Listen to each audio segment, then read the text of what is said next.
Otprilike smo na 60. kilometru autoputa Niš-Pirot i nalazimo se u blizini sela Staničenja, gde se najveća pritoka Nišave uliva u nju. To je reka Temska, u narodu poznata i kao Temštica ili Toplodolska reka.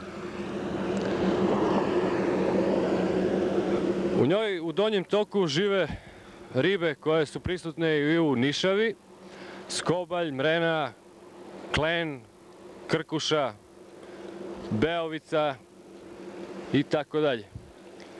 Inače, ta reka nema ni jednog zagađivača jer ne prolazi kroz gradove, prolazi samo kroz par sela, izuzetno je čista i njena voda je prve kategorije, što znači da može čak i da se pije. U ovim trenucima ona je malo zamućena i nije baš zgodna za mušičarenje. Ovdje je vidimo naravno u njenom donjem toku. Ona u svom gornjem toku ima pastrmku, potočnu, koja tu naravno od uvek živi.